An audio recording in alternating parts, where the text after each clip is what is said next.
Call the meeting to order for November 22nd. This is a reconvening meeting. Actually, we're going to reconvene the meeting from November 12th. First of all, I would like to acknowledge that we are on Treaty 1 land, the traditional land of the Métis peoples. I want to welcome everybody in the gallery, welcome everybody watching on our live streaming on YouTube for the City of Winnipeg.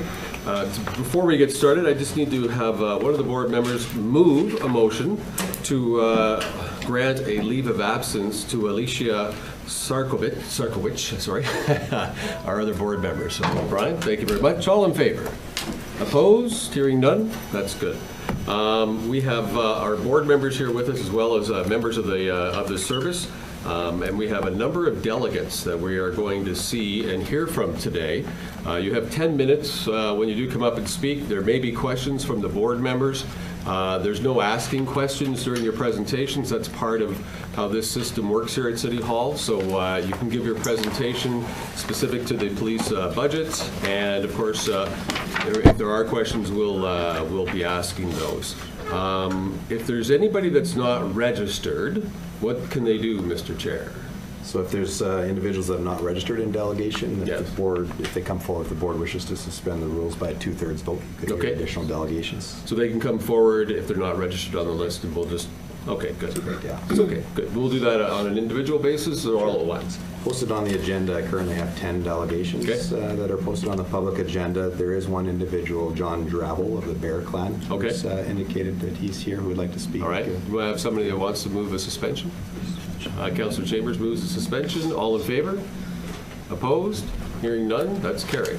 Anybody else in the gallery that wishes to speak? We can get you on the list now. Great. All right, let's call up our first presenter. First presenter is Kevin Walby. If you can come forward and read your name into the record.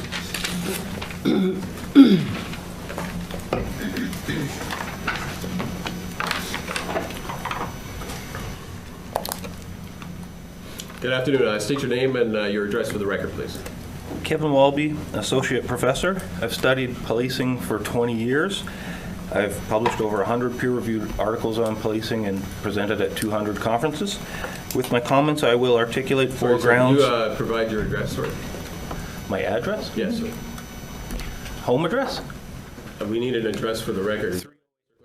We're okay with that? Okay, that's fine. On the live stream? Does that address go on That's ridiculous.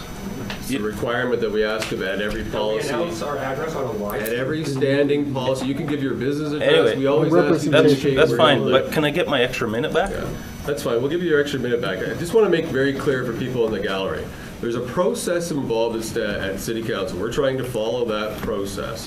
We're not making up rules as we go along. There is a process that people identify themselves and they state their address. If you don't want to state your actual address, if you want to put your business address, go ahead. If you want to say you're from Winnipeg, that's fine, but you have to identify yourself for the record. Yes, it goes on live streaming as everything else does. And during the presentations, we would ask politely that the remarks just remain at the table, because if somebody speaks from the gallery, it's not on record, then we have to bring that person up, and it will make this very long. So if we could just do it that way, we'll get through this in good time, and people will get their time.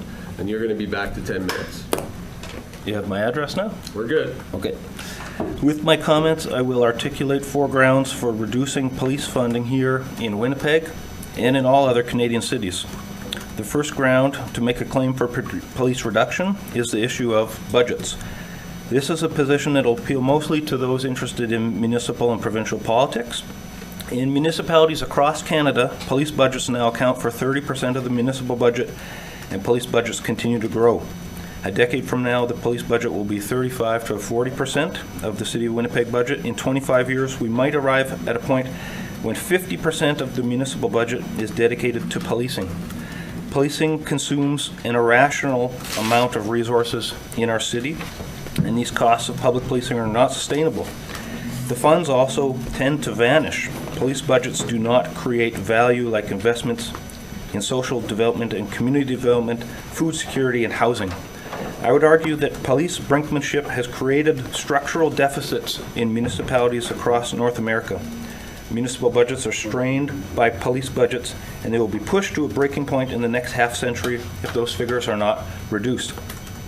I'm leveraging the fact that police budgets are pushing cities to bankruptcy, suggesting this fiscal drain is a problem for provincial municipal politics.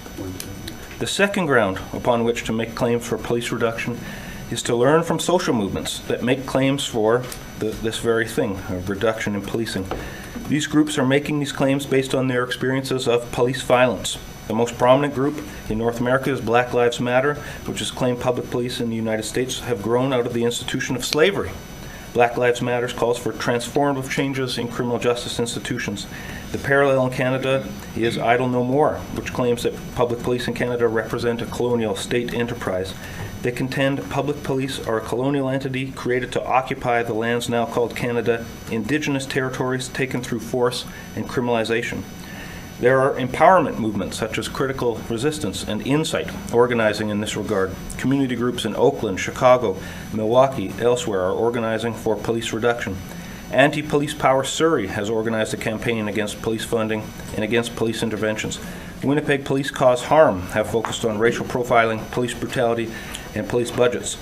Such groups are generated from the experience of oppression and deprivation, and this movement is now international. Social movement groups offer their own experiential arguments for why police are unlikely to remedy conflict, more likely to enforce neo-colonial racism. The third argument for police reduction contends that police organizations have grown disproportionately to other organizations people actually depend on to survive. Police have grown disproportionate to social welfare organizations, social services, and community development. Police have also expanded disproportionately to issues they can reasonably be expected to address. I'll speak to both of these points. First, police have expanded vastly in most jurisdictions since the 1970s, and the same cannot be said for social service and community development agencies. Those latter entities have shrunk while the footprint of policing has expanded. If we're going to live in a capitalist society, people need social services and community development. A social safety net is required for many people's survival. We've hollowed out the state, leaving mainly criminal justice agencies. Yet it cannot be said that public police are required for most people's survival. Public police do not feed people, they don't house people, they don't create families that are healthy or communities that are healthy. We've shrunk the organizations necessary for human survival while extending the organizations that do little to feed, heal, and care. The second way police have grown disproportionately in relation to social issues is that they can reasonably be expected to address. Police can only address issues where there's some transgression, where there's some evidence to be collected, there's some type of prosecution to pursue, but they cannot address social and economic sources of conflict. The only way to address these issues is through community and social development. So police are expanding disproportionate to problems they can be expected to address, and they cannot be expected to address the social and economic sources of most transgression. If we expand social and community development, it will have an impact on reducing transgression. Expanding policing operations probably will not, and as I'm going to argue next, criminological literature shows that expanding police operations may indeed have the opposite effect. The final ground to argue for police reduction is harms-based. Literature on social harm explores how institutions and social trends that are preventable and foreseeable cause harm. Social harm is not always immediately identifiable or sensational, but it is pervasive in scope and over time. Social harms are community disintegrating forces. The fourth argument here is that police reduction suggests police reduction is necessary because public police are disintegrating forces. Public police engage in sensational and horrific forms of harm, such as shootings. However, the idea here is that it's the hidden effects of criminalization over time that are more harmful and destructive. Criminalization is a kind of toxic exhaust that disintegrates whole neighborhoods of people. To explain, in his book Imprisoning Communities, Todd Clear, 2009, has argued that criminalization over time creates tremendous social harm. Criminalization does this by displacing members of communities, taking away their capacity to contribute to local economy, to family, to neighborhood associations. Criminalization not only makes it more difficult for people to find housing, employment, social services, and social networks, upon release, but upon imprisonment, child participation in education goes down, families and marriages are torn apart, relations of trust and intimacy are degraded. This is all laid out very clearly in what is mainstream criminology.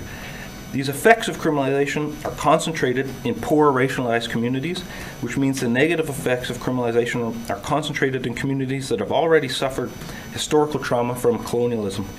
Another study by Jonathan Mamulo likewise shows that aggressive policing tactics tend to increase crime in 5 and 10-year cycles rather than decrease crime, the exact opposite of what we are told police intervention does. Criminalization creates conditions for more harm to continue, which erodes the capacity of neighborhoods to foster healthy relationships among the persons who live there. So short term, police use harm to mitigate harm. Police use harm to create safety. But there's an unintended consequence of doing this that erodes our communities. So without hyperbole, I am saying that even mainstream criminology and public health scholarship shows that public police interventions foster conditions that cause crime if you look at the long term. In conclusion, I would note historical examples of other dominant institutions that we've had such debates about that have caused social harm and that have been scaled back, but that at the time were accepted as indispensable. Only decades ago, we locked up people in asylums who had mental health issues or did not display conformist behavior. And it was discovered through research that asylums made mental health issues worse, that asylums eroded communities, and that they amplified the harm of these interventions. A number of groups began an international movement to mobilize against asylums. Literature on social harm has advanced similar claims about cars, about cigarette smoking, about workplace deaths, and about air pollution. And I would contend that public police are a similar type of institution causing social harm that should be scaled back. Thank you. Thank you. Just see if there's any questions from the board. No other questions? Could you just give me that book title once again? You had mentioned Imprisoning Communities, is that correct? Todd Clear, Todd 2009, Imprisoning Communities. Thank you. Todd Clear. And the Jonathan Mamulo study is in a peer-reviewed journal. You know which one? I can send it to the board. That'd be great. Yeah. I appreciate that. One question on your presentation, if you don't mind, for myself. I'm wondering what suggestion you would have. I understand the overall theme and presentation. What suggestion are you having that would be something you would want or desire to see in the budget based on that? Because understanding that the city doesn't take care of social services, community, yes. So I'm just wanting to make sure you have an opportunity to speak to that. Well, in looking at the budget, there were a couple of things that I thought of. First is that some of the statistics around the increase in crime and increase in fear of crime are being used to advocate for additional police resources and that police will somehow decrease those numbers. But I think they better demonstrate my argument that over time, 5, 10, 15-year cycles, if we intervene more and more with criminalization, then it's likely we'll see crime rates go up. It's likely that crime rates will go up the more and more we erode communities through punitive interventions. I think that budgeting year to year is not addressing the bigger question that I'm raising about 5, 10, 15-year cycles and trying to move toward a place where we have greater amounts of municipal funding dedicated to community and social development rather than policing. So would the social development not be a provincial or federal angle? Or? It could be provincial, but there's lots of municipal interventions that can be done in that regard too, that are not exclusive to the federal or provincial level. Okay. Councillor Chambers, you had a question. Yeah, thank you for your presentation. What would you advocate as a responsible ratio in terms of our police service to our population? Again, I don't know if I can tell you a magic kind of number in terms of percent of the municipal budget or police strength, I don't really speak in those kinds of terms, but I think it's worth thinking about the broader picture. I think everyone in this room would probably agree that what police do is try in the very short term to keep people safe with pretty limited tools. But there's a bigger picture here that we're not addressing when we move 1/3 of the municipal budget pie into police and other punitive interventions.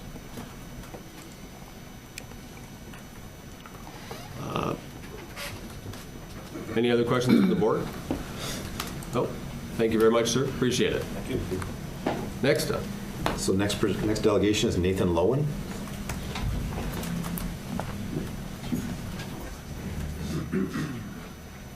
So instead of address, we just, what, planet? Go ahead, Nathan, state your name and where you live. Sure, Nathan Lowen. I live in Winnipeg in the St. James neighborhood. Welcome. Thanks. So I'm wearing a shirt with the names of people who died in encounters with police in Winnipeg in 2019. And after last night, reportedly police shot a 16-year-old 9 times, and hopefully the individual survives, but there might be another name on this shirt. We made the shirts yesterday, and they're already out of date. So I'm a member of the group, or they may be out of date. I'm a member of the group Winnipeg Police Cause Harm. I'm going to speak today against approving the proposed budget from the Winnipeg Police Service because it is not in the best interests of Winnipeg residents or society as a whole.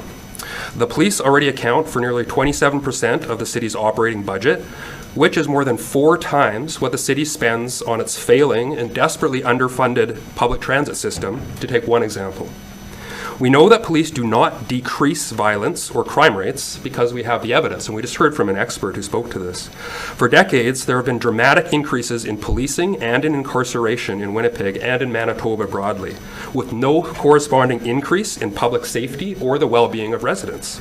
This criminalization does not produce more public safety. In fact, this year alone, 7 people have died, and possibly 8 after last night, in police custody or in encounters with police. And we don't know how many people have been injured and assaulted by the Winnipeg Police Service. Last month, I attended a panel event in the West End organized by the families of people who have died in custody or in jail. After the event, several people in attendance relayed stories of being assaulted by the Winnipeg Police or knowing someone who's been assaulted by the Winnipeg Police, almost as if it were a routine experience among people they know in this city. And in each case, that speaker was an Indigenous person. Between the year 2000 and 2017, 460 people have died in interactions with the police in Canada, with only 18 officers facing criminal charges in these 460 deaths. In the United States, where racist police violence and brutality has led to mass uprisings, just lost my place here. All right, take your time. In the U.S., where racist police violence and brutality has led to mass uprisings, there is a specific phrase, the blue wall of silence, for describing the systematic way that police lie and cover up their actions and their actions of peers. A CBC investigation published this month found that in just the last 5 years, Canadian judges have tossed out dozens of cases because of, quote, unreliable, unquote, police testimony. If you read that article in plain language, these are situations where police lied, covered up their own abuses, and fabricated evidence. The lawyer Tom Engel, who chairs the policing committee for the Alberta Criminal Trial Lawyers Association, told the CBC that while such cases illustrate a, quote, corrosive, unquote, problem with police across Canada, they only represent, quote, the tip of the iceberg, unquote. In my experience doing frontline work with homeless and low-income people in cities like Vancouver, Edmonton, Regina, and Winnipeg, I have found that police are frequently viewed as a threat to personal safety. And this is especially true for Indigenous people and people of color. I heard these same concerns expressed this month at the Bell Tower in the North End on November 7th, when affected community members rallied for increased social supports and not more policing. They were very clear about this, and their concerns were validated by experts at an annual meeting of the Manitoba Criminal Justice Association that same day on November 7th. The CBC reported on that and said that experts, including the Executive Director of the Social Planning Council of Winnipeg, a forensic and child psychiatrist, quote, highlighted poverty, social inequities, and mental health issues as the main drivers of crime. Poverty, social inequities, and mental health. I would assume that everyone in this room can agree that the police are not created to address those things. As an institution, the police were not created to address poverty, economic inequality, mental health crises, affordable housing, addiction supports, and colonial racism. I was going to ask if there's anyone here who thinks that that's the purpose of the police, to alleviate racism, to alleviate inequality, to provide social supports. We know that's not the case. In fact, when you research the origins of the police in the 19th century in North America, you find that the police were created to uphold the interests of a white propertied ruling class. And there's a lot of historical evidence on this. Someone I'm familiar with is a historian from Illinois named Sam Matrani, who has a book called The Rise of the Chicago Police Department. Historically, the police have always helped to enforce white supremacy and social inequality. And this is certainly true in the prairies, where the North Mounted Police were created in part to dispossess Indigenous nations of their land, to make way for the railroad and for white settlement. And it's also here in Winnipeg where mounted police shot down striking workers 100 years ago in the Winnipeg General Strike. And if people are looking for more reading on the history of policing in Winnipeg and Manitoba, there's a professor at the University of Manitoba, Elizabeth Comack, who has a book called Racialized Policing, Aboriginal Encounters with Police. That's published in 2012 here in Winnipeg by Fernwood Publishing. I recommend it, Racialized Policing.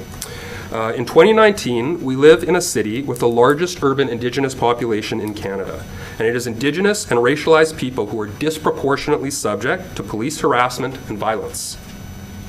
No city council or municipal body that wants to take reconciliation seriously should be considering increasing the police budget.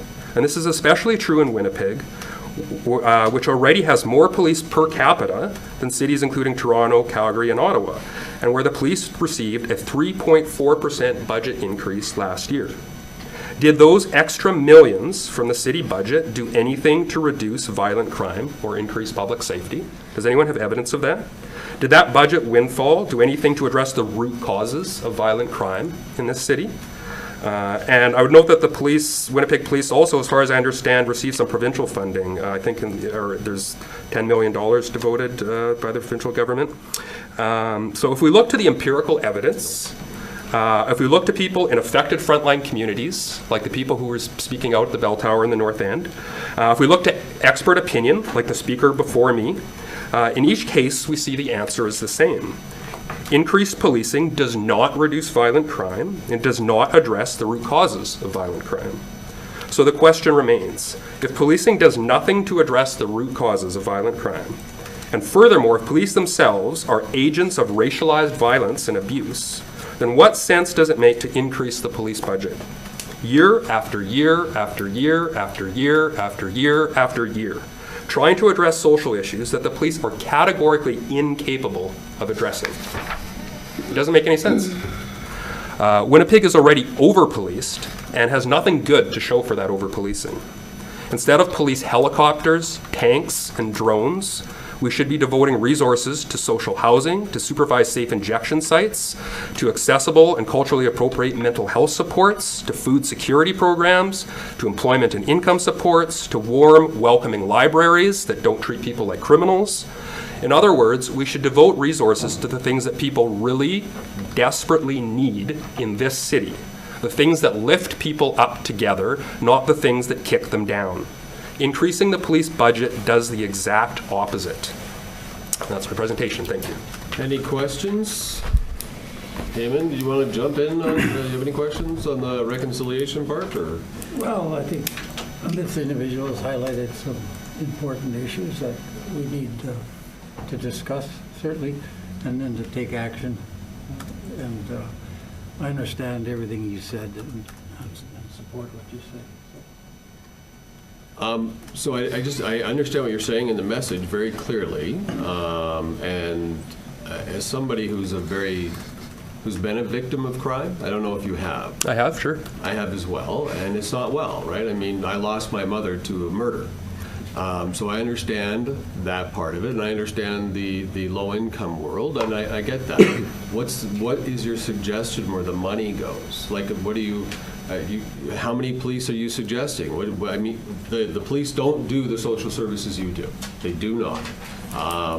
But if you look at the entire budget, first of all, it is the Canadian government says that the number of police officers, we're 14th in Canada. We are not the highest one. $10 million from the provincial government. That's for downtown. That's their own project. It doesn't go to the police. It's a downtown project that Manitoba government did. And I'm very familiar with the Sir Robert Peel, who actually started the whole policing business in history, right, in London. That's the gentleman who started it. And it was very much like you said, though, it was different in that day. So I'm wondering what do you suggest we do? I think it's very clear, and the last speaker said it too. Maybe the difficulty is grasping that we're saying the police should get less money, less of the budget, decrease the amount of money the police get, put that money into the realms of municipal budgeting that address the basic needs of people in the city and speak to inequality, poverty, and these other things, of which violent crime is merely a symptom. I think everyone agrees. We agree on that. And we have the evidence that increased policing does not address the root causes of violent crime. We have experts who say that criminalization actually makes violent crime more frequent in potentially. So what I'm asking for is that the police budget be reduced or eliminated, and that we devote public money to the public good. That's clear. Go ahead. Do you have any questions? Yeah, just real quick. Again, we have a set of laws, right, that govern all of us. And there's certain people that choose to believe that it's not applicable to them. How do we address that if we totally reduce our budget towards police who enforce the laws that govern us all? Well, the escalating police budgets, are they doing a good job, in your opinion, of reducing crime?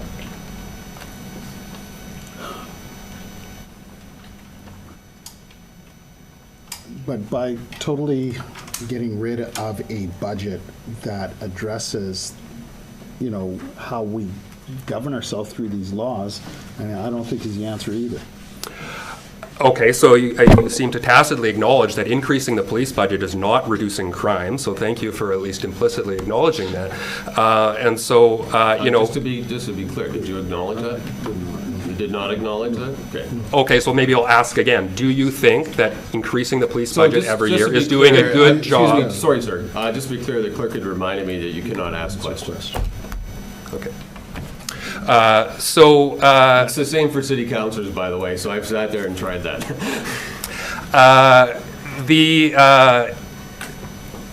So to answer the question I was asking, increasing the police budget isn't addressing the issue that you're posing to me.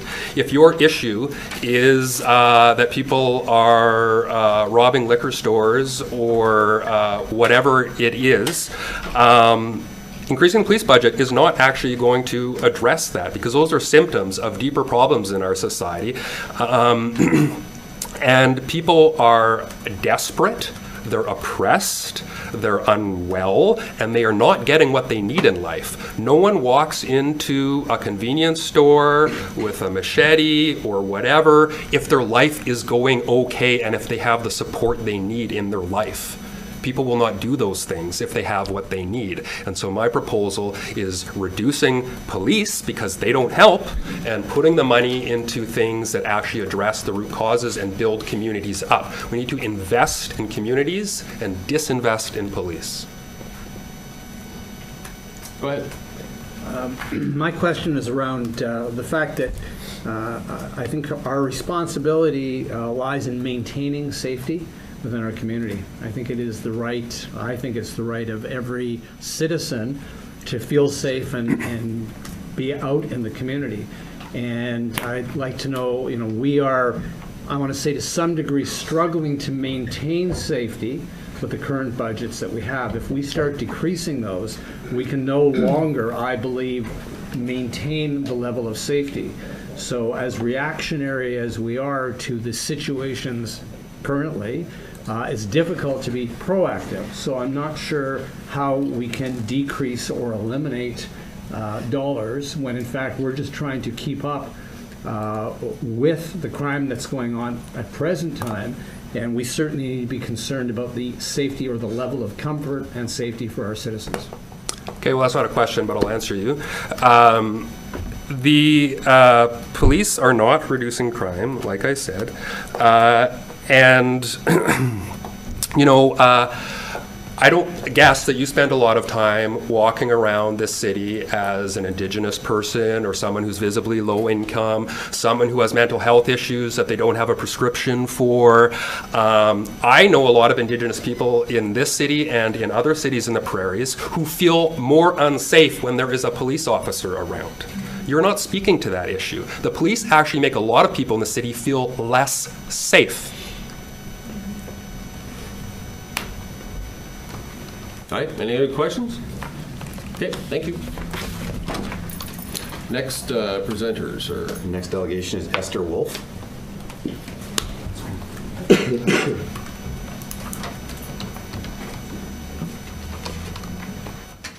Good afternoon, Ms. Wolf. If you could just give your name and where you live, please.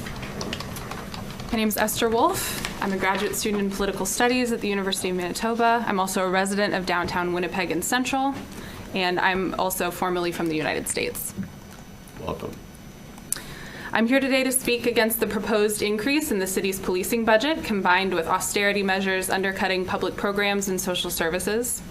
Although this meeting is to address the police budget specifically, the problem of increased police funding is inseparable from the austerity measures faced by already severely underfunded municipal services like public transit and by community organizations that provide vital resources to marginalized and criminalized poor and Indigenous people in the city.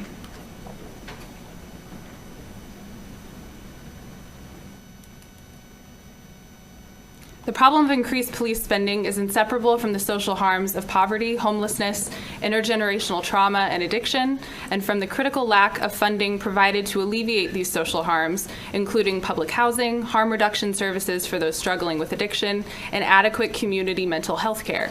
It is also inseparable from the history of colonialism and colonial violence against the First Nation peoples of this land, which is still ongoing. I've been a resident of Central for less than a year. In that time, I have personally witnessed both extreme and shocking poverty, as well as what I and others would describe as a pattern of racialized and anti-poor violence from Winnipeg police against vulnerable Indigenous and poor populations in the city. I've witnessed 6 police officers violently restrain one homeless Indigenous man. I've witnessed an Indigenous woman in the midst of a clear mental and physical health crisis who is currently being treated by paramedics, violently handcuffed and thrown in the back of a police car. On multiple occasions, I've witnessed police taking the belongings of poor and Indigenous people on the street, despite the fact that, by the officers' own admissions to me when I attempted to intervene, they contained nothing illegal. These are only a handful of the incidents I've witnessed as a resident of downtown Winnipeg. Again, I have been here less than a year. As others have pointed out, these are not isolated incidents, but a systemic problem with an established historical precedent. Indigenous people are disproportionately overrepresented in rates of criminalization, incarceration, and police murder throughout Canada, including Manitoba and specifically in Winnipeg. Manitoba had the highest adult incarceration rate of all provinces for 7 years in a row. According to federal statistics, almost 70% of those in adult correctional supervision are Indigenous. A 2018 CBC report found that most victims killed by police in Manitoba were Indigenous. The same report revealed that in Winnipeg, Indigenous people represent an average 10.6% of the population, but account for nearly 2/3 of victims killed by police. This is a disproportionate rate of carceral violence by police against First Nations peoples that is unfortunately completely proportionate to the history of Canadian colonialism. In addition to the police violence and harassment I've witnessed, every day I also witness the ravages of poverty in the city as poor and Indigenous people are reduced to states of indignity and dehumanization not only by the police, but also by homelessness, hunger, trauma, addiction, and mental health crisis. This too is a colonial legacy. A 2010 A 2018 census report by the Social Planning Council found that 2/3, or 65% of the population of homeless people in Winnipeg are Indigenous. In the same survey, 85% of homeless people in Winnipeg under the age of 29 also reported symptoms of severe mental distress. Many also reported suffering from addiction. I have not been allotted the time to fully outline either the colonial history of policing in Canada or the social and historical foundations of criminalization and so-called crime, but these are each well established. We know that Indigenous people experience extreme rates of violence, criminalization, and incarceration. We know that the underlying causes of criminalization are the crisis of colonialism, poverty, trauma, and addiction. Funding that could easily be diverted to address the established material causes of these social problems and alleviate the immediate suffering of vulnerable and oppressed people are instead being fed to an enormous and ever-increasing police budget that only serves to deepen these underlying crises. The Winnipeg police budget is an incredible amount of money. A 2% increase on a $300 million budget is, to put it bluntly, absolutely criminal when funding to community services in 2019 received less than 1/3 this amount. It is also criminal in light of the previously outlined context of colonial violence by the police. The real crimes and threats to public health and safety in Winnipeg are not liquor store theft, property crimes, or shoplifting. They are racist and colonial violence by police, disproportionate rates of criminalization and incarceration, poverty, homelessness, food insecurity, and a criminal lack of municipal and public funding for housing, mental health care, and harm reduction responses to addiction. The police and government of this city should be accountable to the people of this city. Winnipeg has the largest population of Indigenous people in Canada. It has an increasing homeless population and an increasing population of people suffering from addiction. These people should have a say in what their city spends its money on what constitutes public health and community protection and safety, and on a city budget that ultimately ensures their own quality of life and dignity. I'll now close by saying that I wholeheartedly endorse the analysis of the former speakers and the alternate budget proposal of Winnipeg Police Cause Harm, which proposes the freezing of the police budget and redistribution of funds to underfunded social services and community resources. Thank you for your time. Thank you. Any questions? Any from the board? Thank you very much. We appreciate your presentation. Next presentation. We have Trevor Enns. Is Trevor Enns here?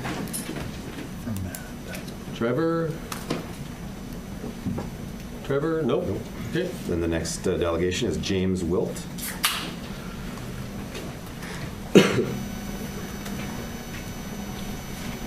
Hello, sir. Name and where you live, please.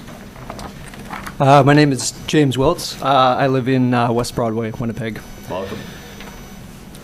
Good afternoon, members of the Winnipeg Police Board. My name is James Wiltz, and I'm speaking on behalf of a recently formed group called Winnipeg Police Cause Harm. I'm here to provide an opposing voice to the Winnipeg Police Service's proposed multi-year budget. I've reread my presentation in the wake of the police shooting last night. I got this shirt that I'm wearing, printed yesterday afternoon. It lists the names of the people who have been killed by Winnipeg police in 2019. Chad Williams on January 11th, Macho Amadou on February 23rd, Sean Thompson on June 26th, and Randy Cochran on July 14th. The blank spaces represent the 3 people killed in police custody whose names we have not yet been released. Sorry, I don't want to stop you. I want people to hear you. So if you get really close to the mic online, they won't Sure. they'll get muffled. So you don't have to get close. Then you Okay. can be as Sure, far sure. back This as is okay? Yeah, Great. it's perfect. I wanted to make sure people could hear you well. Thank you, I appreciate it. No problem. Whose names have not yet been released. One died on April 16th, another on August 2nd, and another on September 30th.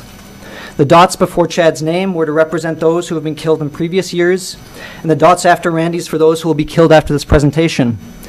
The shooting last night of a person at the 7-Eleven on Ellis and Arlington, leaving them in critical condition, was completely avoidable. There were many other methods that the police could have used to de-escalate the situation, including physically giving them space, trying to talk them down, restraining them using the many personnel on hand, or pepper spraying them, just like an officer pepper sprayed a cyclist in April for asking him to turn off his high beams in a residential area. Experts in mental health, harm reduction, and conflict resolution know of these alternatives and use them every single day. None of these were attempted before shooting many bullets into the victim. We do not know the victim's mental state at the time of this alleged robbery. What we do know is that this shooting, if it ends in their death, will be the 8th police killing of this year and only the latest fully preventable example of how the police do not prevent harm, but in fact cause it. I did not intend the ellipses on the shirt to become so necessary so fast. I will now turn to my original presentation. While a 2% increase in an annual funding to the police is smaller than the department has received in the past, it is increasing an already extremely bloated budget that is directly taking funds from empirically proven solutions to public safety. A 2% increase to a department that received $301 million in 2019 is considerably more funding than a department like Transit that only received $70 million from the city. And it's far, far more than the 0.5% increase to community services, which received less than 1/3 of the police's operating budget in 2019. As the last alternative budget by the Canadian Centre Policy Alternatives put it, the WPS budget is a municipal emergency that must be addressed with urgency and structural changes. The police's public discussions about their supposedly difficult budget situation do not take this into account. The police do not mention that their share of the city's operating budget has increased from 16.9% in the year 2000 to 26.8% in 2019. The police do not mention that their continually increased demands for more and more money to hire more officers is directly taking away money from transit, community services, and critical municipal-led harm reduction projects like safe consumption sites and public housing. The police do not mention and in fact use graphs in their presentations in a very disingenuous way that Winnipeg has a relatively high officer per civilian ratio compared to other major Canadian cities, 184 per 100,000 citizens compared to 167 in Toronto, 153 in Calgary, and 122 in Ottawa. The police don't mention that the average police salary is $104,000 per year, and if salaries were capped at $80,000, the city would immediately save $50 million per year. The police also conveniently don't mention that the province has committed $10 million to downtown foot patrols and that the city's deputy mayor is now publicly considering rerouting revenue from cutting pensions into frontline police activities. A 2% increase for the police is clearly not the end of the story, unlike for every other department.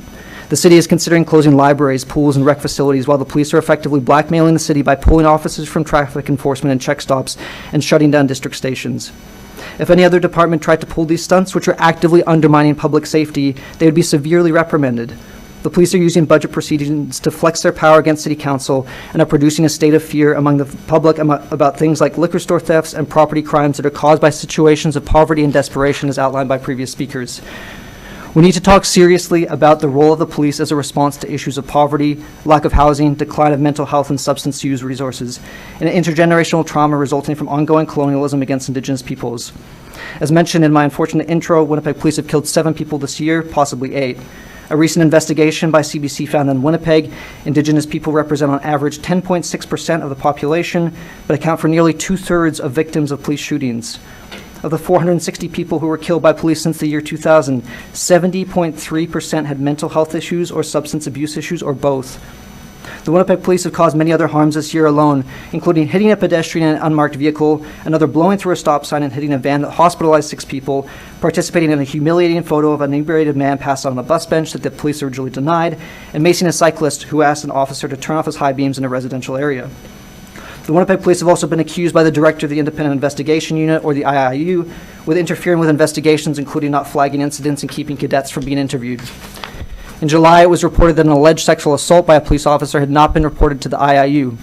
Winnipeg police officers have been investigated this year alone for breaking a 60-year-old man's arm during an arrest in June, and breaking a 36-year-old man's arm during an arrest in October, impaired driving in a still-running vehicle, and improper storage of a restricted weapon.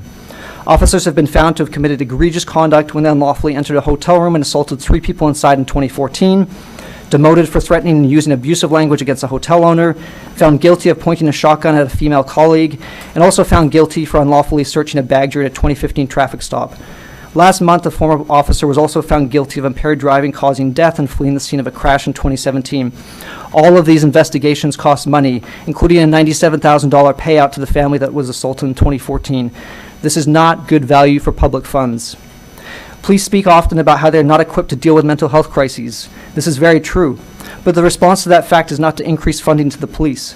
Police greatly escalate situations, as we saw last night, particularly for those who have issues with mental health and substance use or a history of traumatic experience with the police. Incarceration likewise breaks up families and communities, worsening mental health conditions. It's well known that the police are an institutionally reactionary department. They'll admit that themselves, that respond to crises after they have happened. But police often worsen situations as well, taking a person who is in need of food, housing, healthcare, or income and incarcerating them, or worse, for daring to be in the downtown while Indigenous. Winnipeg police led the process of introducing security at the Millennium Library and inflating the threat of liquor store thefts to the point of feeling like we're on the brink of civil war. Police have gone door to door in the West End, breeding suspicions among neighbors at a time when communities should be coming together. Chief Danny Smythe has spoken out about the relationship that he sees between a surge in meth use and property crimes, yet has opposed actual solutions to issues related to drug use, stating, and I quote, "I don't know that anyone is set up to do safe injection sites for meth. I don't see that as being part of the solution here." This is in spite of the fact that Saskatoon is actively working to introduce a safe consumption site specifically to help deal with overdoses and health issues relating to meth use. Police are not only ineffective, but are actively harming the city's most vulnerable by promoting solutions based on abstinence, incarceration, and surveillance that reject everything we know about the relationship between poverty and so-called crime. Continuing to increase funding to this reactionary department while depriving other services of money is a conscious decision to support and reinforce policing methods that result in greater displacement, incarceration, and deaths of vulnerable people. I'm sure this board is most interested in what our group is proposing as a solution. It's quite simple. Freeze the police budget and begin to defund it. Investing the $300 million per year currently consumed by the police in public housing, harm reduction facilities, 24-hour safe spaces, transit, libraries, food justice programs, snow clearing, pools, rec centers, and income supports. Implement a hiring freeze and do not replace retirement-eligible officers when retirements happen. Sell the police helicopter and demilitarize the police force, including decommissioning assault rifles in the armored vehicle. On the issue of drug use, advocate for the decriminalization and provision of a safe supply of drugs, and instruct remaining officers to stand down from policing drug production, use, and possession. Fund safe consumption sites and Narcan training and distribution. Adopt a municipal framework that sees drug use through the lenses of harm reduction and public health, not criminality. Stop policing people panhandling, sleeping outside, and policing so-called disorder. Stop policing adult consensual sex work. Stop reporting allegedly undocumented people to the CBSA. On the issue of intimate partner violence, provide housing, low-barrier shelters, safe spaces, childcare, access to good employment, and counseling so women can leave toxic relationships before it's too late. By its own metrics, the existing criminal justice system does not protect women from violence, with only 11.5% of sexual assaults reported to police in Canada resulting in a conviction against the perpetrator, and only 6.5% resulting in jail time. For services or locations that encounter incidents of violence or harassment, employ mental health experts, social workers, and crisis workers trained in de-escalation, conflict resolution, and harm reduction, and with an explicit mandate not to work with the police, but to direct people to counseling and resources. The crises that Winnipeg is facing right now are poverty, lack of housing, withdrawal of public services. In a single word, austerity. The response to this cannot be doubling down on policing and incarceration, which only worsen the situation at immense financial and social costs. We must make a deliberate decision as a city at this point to choose another path, one grounded in anti-racism, harm reduction, well-funded public services, and a commitment to serving people over profits. This is the real solution to ending violence and crime in Winnipeg. Thank you for listening to my presentation, and I welcome any questions. Thank you very much. Bang on 10 minutes. That's perfect. Well done. Thanks. Any questions from any members of the board? I absolutely hear your frustration. And I just want to make sure that you know that we are listening, and I just like to just make sure that we're clear on everything, because one of my biggest things of being in office is I don't think we're very open about what happens at City Hall. The police funding is similar to the transit. Transit's over $230 million, so not as much as the police, granted. And But is that including revenue from fares? Yes. Right, so I'm talking about municipal funding. Right, that's Yep. municipal though, right? Yep. Police also includes revenues from fines, criminal searches and all that, just like that department does. There's revenues that have to be generated by police. They're required to generate so much revenue. May I respond to the point about transit? Yeah, please. Okay, so the fares are a user fee, and so that means that the costs are downloaded on the individual who is using the service of transit. The city pays 41% of that. Right, they pay $70 million a year, and that's Yeah. and that's through property taxes and all the rest. Fair enough. What I'm saying, that's the figure that I'm identifying as $70 million. Okay, Yeah. right, yeah. Because Thank the you. police receive funding from the federal government as in the provincial government, as does transit. So we're clear. Sure, but in the last budget, the police received $301 million from the municipal government, correct? Not in total, no. That's not from the municipal budget. That's of various sources of the budget, including revenue, provincial grants, and federal grants. Can you tell me how much the city provided to the police? Exactly? if Probably you a can. large portion of that, but it's hard to say because the province puts money towards policing. Maybe you could answer that question. About 255 million. Okay, that still makes it the largest department in the city, correct? Absolutely. Okay. I'm not Okay. saying that you're wrong. No. I want to make sure. No, you're I clear. appreciate the clarification. Okay. And the 10 million for the foot patrols, just again to be clear, because we have spoken to many people, and that is the perception, but that perception is not correct. The province is putting $10 million towards downtown safety. Which I identified in my presentation. I said that the province is funding $10 million. And my point Foot about... patrols, I just want to make sure. That No, of course, but my point about making that is that the money that the police receive from the city is not the only money that they receive. Fair point, very valid. Okay, and supervised sites you had mentioned for a little bit, so you're not talking about for meth. Yeah. You're talking about for... No, I am. meth. Yeah, like the one that they're opening in Saskatoon in 2020. The one in Saskatoon is for meth? Yes, it is, explicitly, yeah. Aid Saskatoon is constructing it. And Aid Saskatoon is the name of the organization. One of the interesting things that Winnipeg City Council might be interested in, and this committee, is that they are not hiring security guards. They're hiring support workers who have a specific mandate to link people who are going through moments of crisis and are acting out in violent ways with resources. So but that's an independent body doing that one? Aid Saskatoon is an organization leading the way on that, yeah. Thanks for the tip. For sure. I appreciate it. Any other questions? Okay, we're good. Thank you. Thank you for your time. You bet. Next delegation. The next delegation, Hilda Anderson Pierce.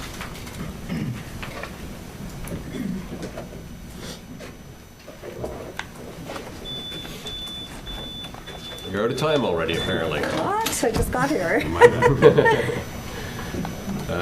Name and where you live, please. Hilda Anderson Pierce. I live in Winnipeg, Manitoba, and I'm here on behalf of the Manitoba Kiwatnik-Okimakanak, which is a political advocacy organization.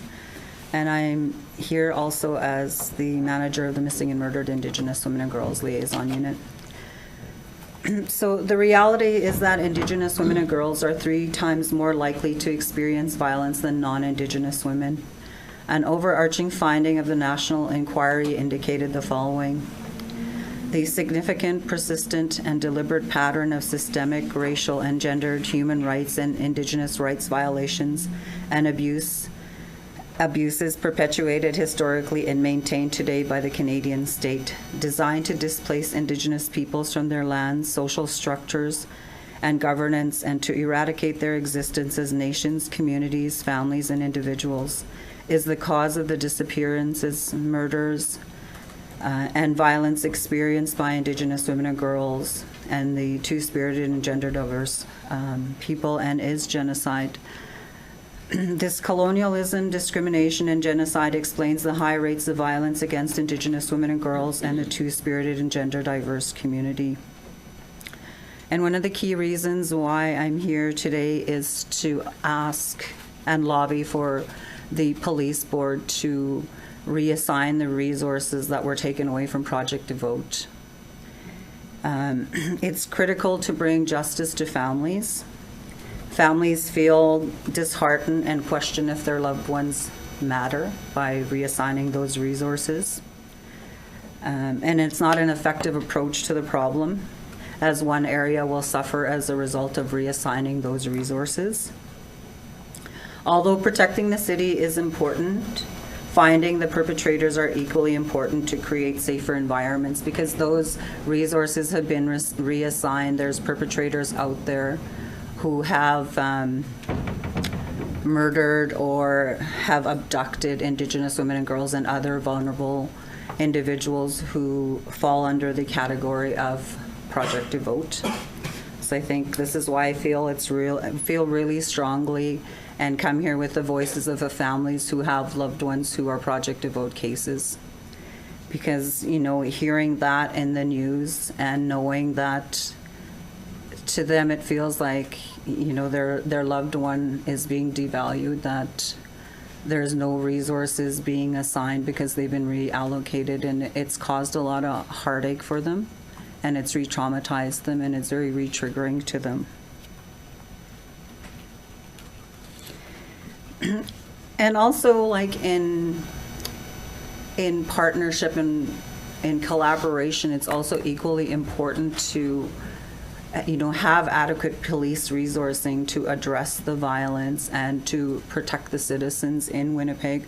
But also there needs to be an equal look at the social impacts that are occurring in Winnipeg. Both have to be addressed hand in hand. Otherwise, one is not effective, so it has to be looked at from both lenses.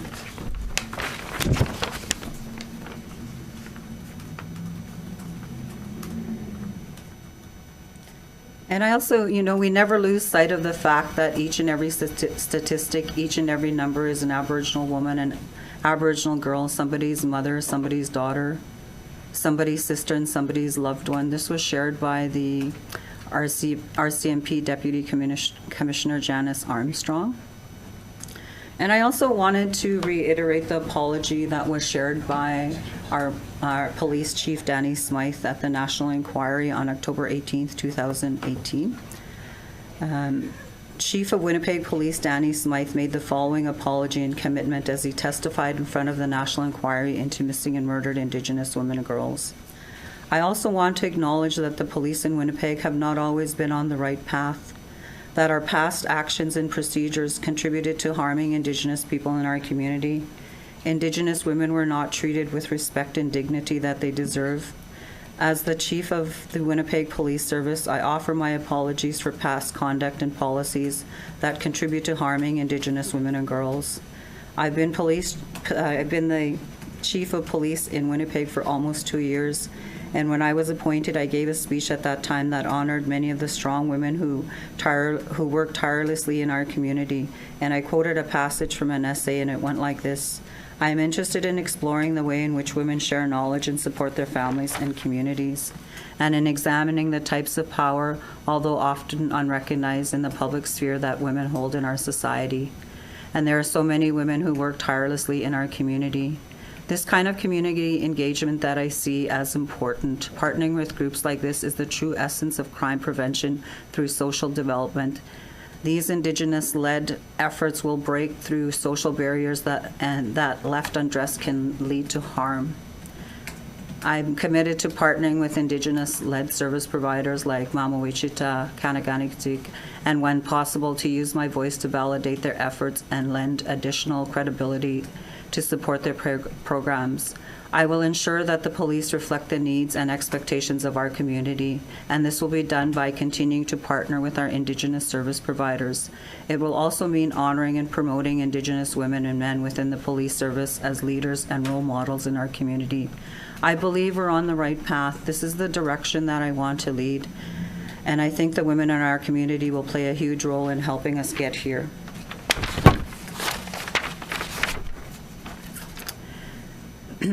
And also in the National Inquiry, there was the calls for justice for policing. There are 11 calls for justice directly related to the police services. 9.1, we call upon all police services and justice system actors to acknowledge that the historical and current relationships between Indigenous women and girls and the two-spirited and gender-diverse community in the justice system has been largely defined by colonialism, racism, bias, discrimination, and fundamental cultural and societal differences. We further call upon all police services and justice system actors to acknowledge that going forward, this relationship must be based on respect, understanding, and must be led and in partnership with Indigenous women and girls and the two-spirited and gender-diverse community. I also wanted to highlight the importance of relationship building, reconciliation, and trust. As highlighted previously, building authentic, trusting, and reciprocal relationships are truly the only way forward. Addressing the violence in Winnipeg can't be done by one single agency, and it requires a collaborative and collective effort on the part of everyone.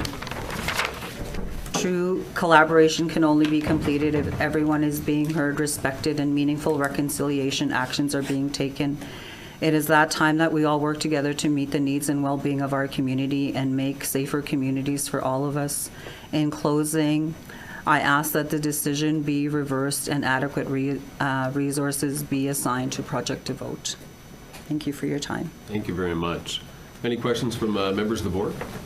To Claire, I believe there's still resources on Project Devote. They haven't been completely removed from Project Devote, and it was a temporary change for right now. As you acknowledged, Chief Smythe did speak. I think he was one of the only police chiefs in the country to attend. So very well stated. Thank you. And just to know that I think this, I don't want to speak on behalf of Ken if you'd like, but I know that it was discussed and it was like, this is very temporary and we're leaving resources there. We needed to move a couple to deal with what's happening right now. I recognize that and I respect what you're saying, but I also think that it's equally important not to take resources away from Project Devote. That's Fair why I'm enough. here today Well to said. make that statement. Yep. Thank you. Thank you. Any other questions? Thank you. Our next delegate. Next delegate, Diane Ritzky.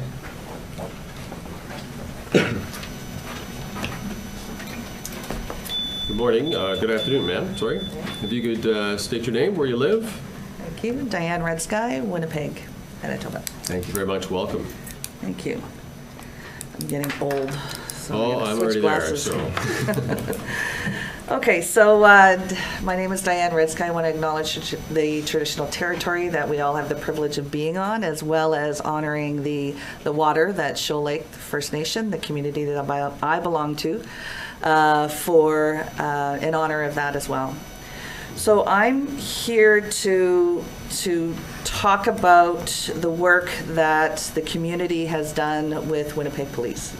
And I understand that you have a whole bunch of really hard and important decisions to make as you decide on which direction you're going with on setting the police budget. I recognize that.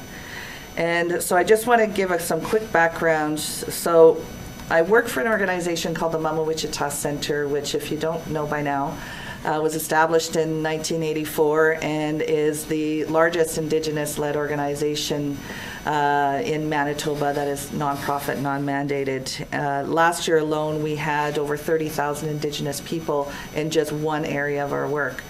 But that being said, we're often also referred to as the grandmother of social service organizations, oftentimes taking a lead on community development, collaboration, et cetera, because that is an important role that we want to also play. So our partnerships are really important to us, and our reach into the community is deep and meaningful. So the presentation today is on promoting the proactive community responses in an effort to encourage you as you prioritize what your budget priorities are going to be moving forward. So quite simply, the Winnipeg Police is an important partner in joining the community to respond to some of the most complex issues facing very vulnerable people in Winnipeg. We can't lose this, nor can we have this reduced. An example of this is the Winnipeg Outreach Network is a network of frontline grassroots outreach workers from community organizations. There are currently 20 organizations that participate in bi-weekly meetings to share information to support the most vulnerable people on our street and look at what they can do to address and target the problems that are creating the vulnerability and the unsafe environment that they are currently in. And these include anyone who's on the street. They could be young people, they could be homeless people, exploited youth, adults, women, men, transgender, children in care, children out of care, and those are the people that they're reaching out to. So they are vital to the lives of the most vulnerable. Outreach on Winnipeg streets is coordinated by the Winnipeg Outreach Network. They're spread out to cover almost 24/7 in our city. That being said, the harsh reality of their own programs is with unstable funding, and we can't add Winnipeg Police Service to that existing stress at the grassroots level. So just to give you an idea, one of our programs supported 368 people between midnight and 8 a.m. last month. 80% of them were women. 10% of them were youth under the age of 18. And it is really important to understand the role that Winnipeg Police Service plays on the Winnipeg Outreach Network, because it helps us address the bad people that are targeting the vulnerable people that are on the street. And we have countless examples of how this partnership has evolved over the years, but also how this partnership has literally saved lives and had a huge impact into the public safety of our community from at least not getting any worse. And I want to remind the police board on the value of collaboration. Sometimes it's not, it's about working smarter and working together, and that is what collaboration is. It's working together with each individual bringing something to the table and everyone working on a common goal. We invested a lot of time, and I assure you a lot of time goes into collaboration and building relationships and building trusting relationships. And so it's not all about the warm and fuzzy. This is not about police being social workers. This is about meaningful partnerships where everybody has a very clear and decisive role on what they do and the role they play in maintaining and striving for public safety. And like I said, we have invested a lot into these relationships. And I would say to some people that would have an alternative perspective on that, go out with any one of these outreach teams and see what's happening between midnight and 8 a.m. And it's a pretty horrific and dangerous place in our city that happens. And if I know for a fact that we have prevented a great deal of harm and improved public safety as a result of being able to share information, being able to work in partnership with our policing partners. So another example of being proactive is the Winnipeg Outreach Network resource guide that was produced a few years ago. And this is a lifeline to very vulnerable people on where they can go to be safe. We can't afford to lose this vital partner at the Winnipeg Outreach table and on the front lines. This is also a significant investment into the proactive community development. Winnipeg Outreach Network has prevented many situations from becoming worse or from happening in the first place. We strongly encourage the Winnipeg Police Board to continue to invest in proactive community-based collaborations where the impacts are life-changing and life-saving. The answer to public safety is, as what Hilda said, lies in these communities working together. It lies in collaboration. It lives in building bridges, and it lives in again, collaboration and everyone working together and working smarter. Miigwech. Thank you very much, Miigwech. Any questions for our board members? How could one attend or participate in the overnight walks that you spoke of? I can put whoever's in touch, so they can email me and can put you in touch with. Yep. Great. Sure. I would love to come. Thank you. Any other questions? Thank you very much. Our next next person. Next delegation, Bronwyn. Is Bronwyn Dobchuk Land here? And the next delegation is Silas Kulak. How are you, sir? Doing well. How are you? Good. I thought we'd change it up and say get your name, where you live, and a prediction on the football game. I don't know. So my name's Silas Kulak. I'm from River Heights in Winnipeg. And as to the football game, I mean, I'm an optimist, but looking at history, you know, it's been a while. I don't feel so good. So I've got a couple things to address here. I want to take sort of a broad strokes view on this issue. So I want to talk a bit about history, which you folks have already done. I want to talk a bit about economics, and then I want to talk about alternatives. And I also want to begin with a quote from a book by Paul Butler called Chokehold: Policing Black Lives, where he states that police are here to preserve order, and that includes the racial order. And that also includes the social order. So for police, they're trying to preserve things as they are. And for those of us who the system works for, that's a wonderful thing. For those of us who the system doesn't work so well for, it's harmful to keep it the way that it is. Now, onto history. You talked about, you know, the folksy tale of Robert Peel in the 1800s creating a police force. But what most people don't know, the other part of that story, is that before he came and created that police force, Robert Peel was the War and Colonies Secretary for Northern Ireland. And he used that experience to create that police force. And it very much was based on colonial ideas and controlling the population. People think that police, the creation of police, was a response to a sort of crime wave in the wherever it came about, as a response to crime. But when you look at the history, that really isn't the case. I can assure you there was crime before the 1800s, and police forces didn't arise until then.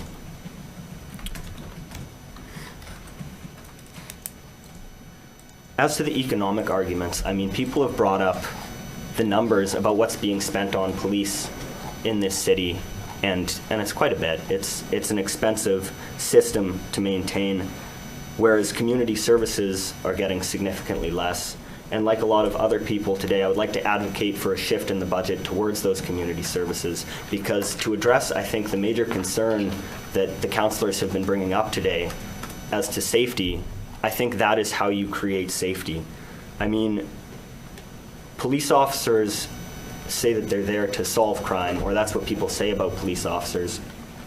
But when you talk about solving crime on a bigger scale, it's not about finding out, who done it, who actually committed the crime. It's about figuring out why they committed the crime and how you can stop it from happening again. Because that's actual community safety, when you can stop these crimes from happening again. And we know how to stop that. We have the social science. As people here have said several times, there are empirical studies proving that there are other ways to promote safety in the community which actually work, which actually promote safety, which actually stop these crimes from happening instead of just investigating who did it.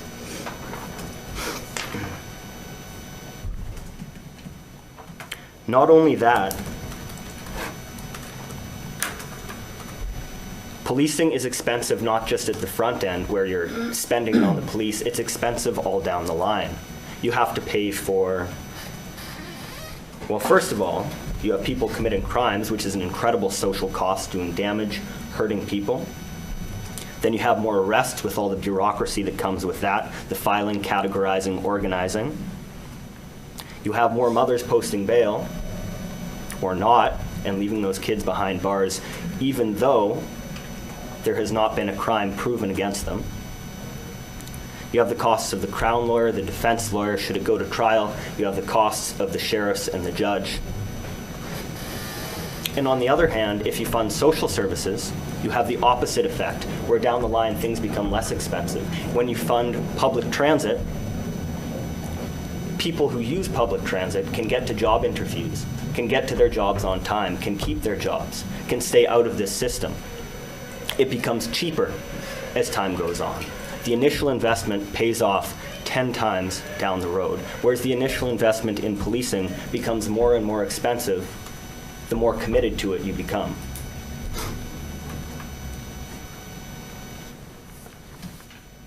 Additionally, on that point, I'd like to say that most of the things that police respond to in this day and age are not things that they're adequately prepared to respond to.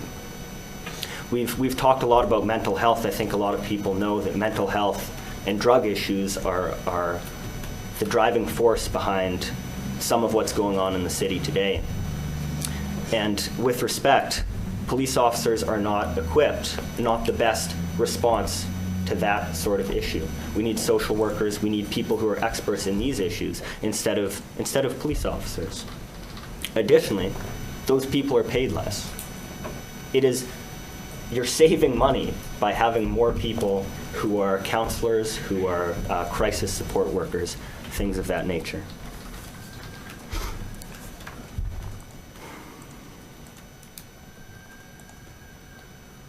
So on to alternatives.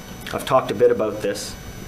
I'd like to see an approach which focuses on three main things, and that being social justice, social services, and prosecutions, and looking at the crimes that really matter and that really do damage. So in terms of social justice, most of those people committing crimes and joining gangs and, doing drugs, going down that path in life, haven't had a different path presented to them, don't have an alternative to get out of that system, to get out of that lifestyle. So if we fund those things, it's both more moral and cheaper. If we fund public housing up front, people can get out of that life, and we won't have to end up funding a different kind of public housing when they end up in prison, which I assure you is more expensive.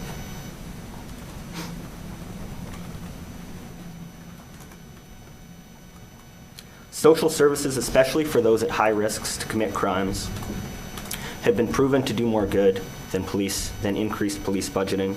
Things like safe injection sites are proven to reduce the number of crimes associated with drug use. Restorative justice initiatives, which stop people getting out of prison from reoffending.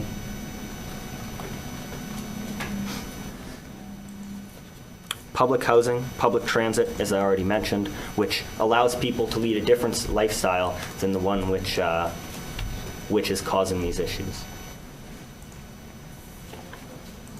Lastly, I'd like to say that instead of focusing on the smaller crimes, which is what police tend to do, we should be focusing on the bigger crimes in our society.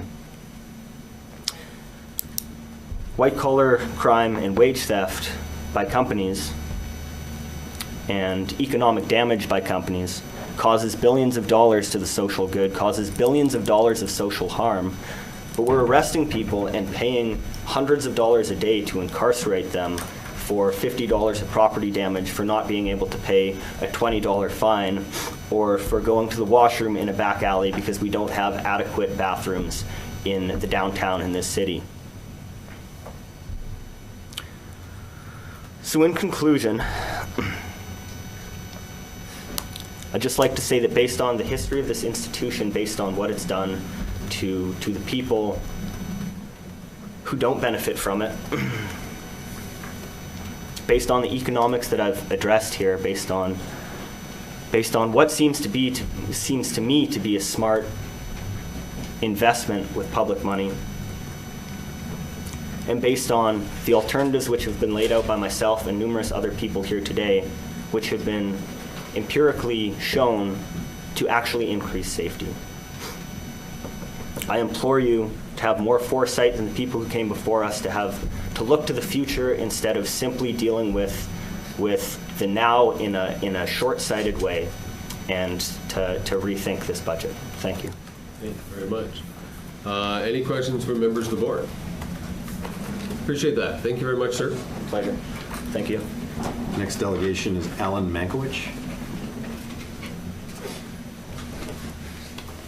Welcome, sir. Thank you.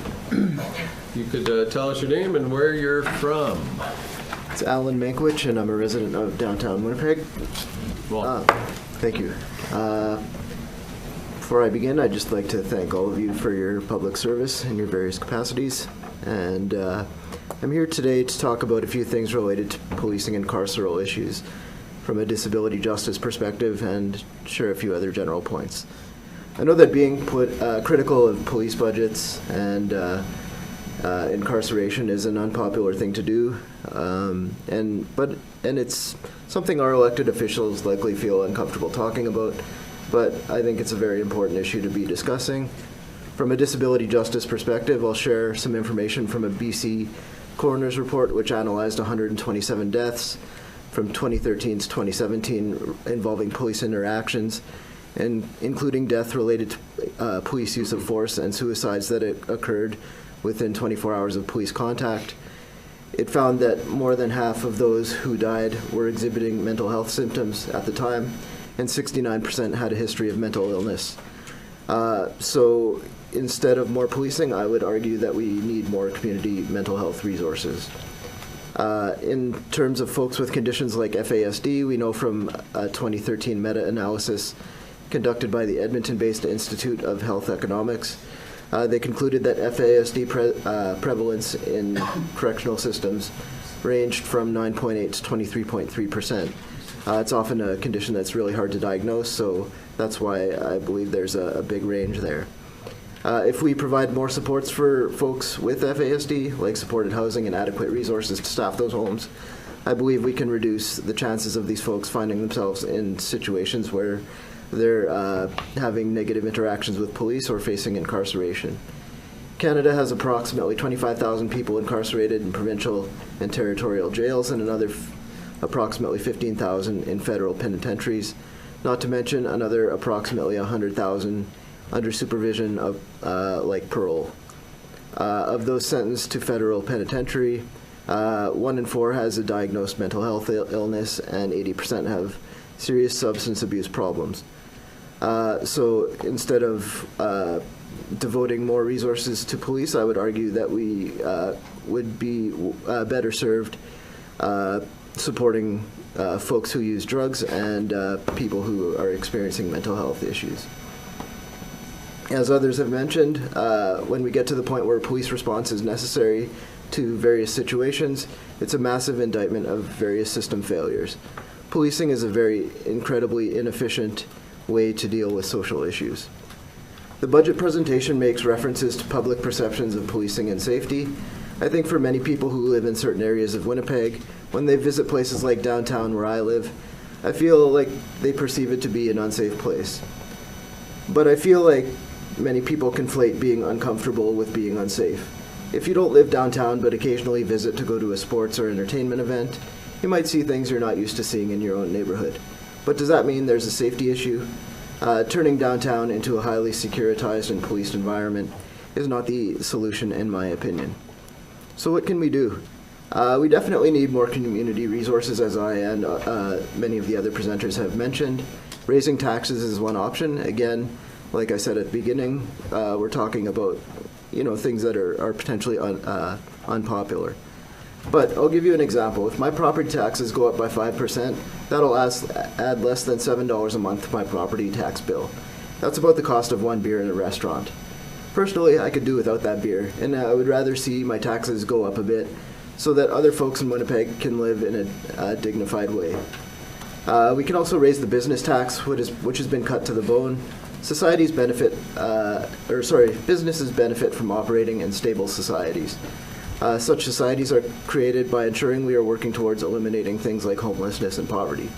Running a business is tough, but small increases to taxes could raise the necessary revenues to fund things like functional transit systems, which connect people to employment, which can create stability in someone's life, and make it less likely that they might have some interactions with the police. More revenue could also fund programs to help unhoused people get into stable housing. We can also help people who are struggling with mental health and addictions. We definitely need more 24/7 safe spaces for our youth, in my opinion. All of this can be done, by raising a little bit of extra money through the measures I mentioned. Some of these solutions will likely take collaboration between all levels of government, but in the meantime, the city can fund more of these solutions if the political will is there. Our public officials were elected to make Winnipeg the best place it can be for everyone who lives here. Sometimes that involves making unpopular decisions, like devoting more funding to community initiative rather than policing, or raising taxes, which is always politically unpopular, as I'm sure you're all aware. With that, I would just like to wish you all the best as you continue your deliberations on the police budget, and I thank you for your time. Thank you very much. Any questions? Board members, nothing at all? How long have you lived downtown, sir? A grand total of about 10 years over 2 different phases of my life. And because I'm just kind of wondering from the whole discussion that you're having about comfortable in the neighborhood and stuff. Yeah. Do you have the change hasn't been obvious to you, or like for the crime that you hear so much about right. it? So I'm just you've been there a long time. I'm simply asking because I'd like to hear your opinion. Yeah, that's a fair point. And this is simply my observation. It's not backed up by stats or anything, but. No. The things I'm noticing are things like, property crimes, my neighbors getting their cars broken into, that kind of thing. And, that's something you'll deal with in any neighborhood. Yeah, good. That's interesting. Thank you so much for your time. Appreciate it very much. Our next delegation. Our final delegation is John Drabble.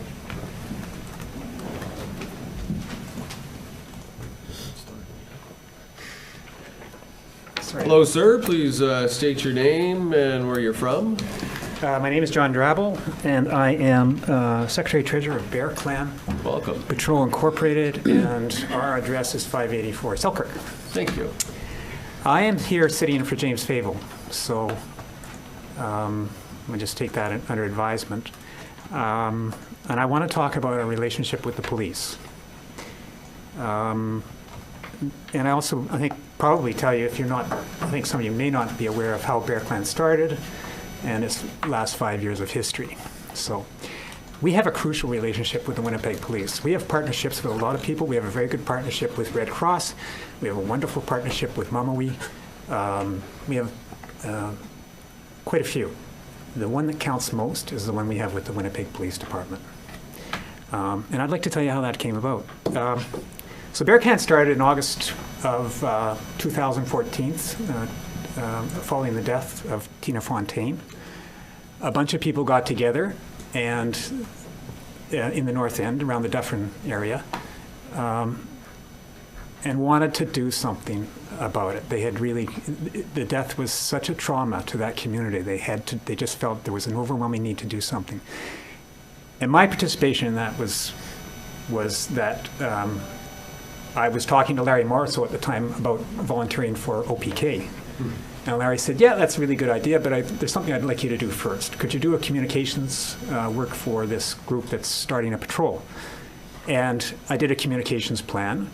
And one of the objectives in the communications plan, the communication plan included a risk and opportunity section, and one of the risks was legitimacy. And within that legitimacy was a description of a relationship, a proposed relationship with the Winnipeg Police Department. We were kind of walking, and there were two schools of thought in that. That there was an overwhelming consensus that we had to work with the police.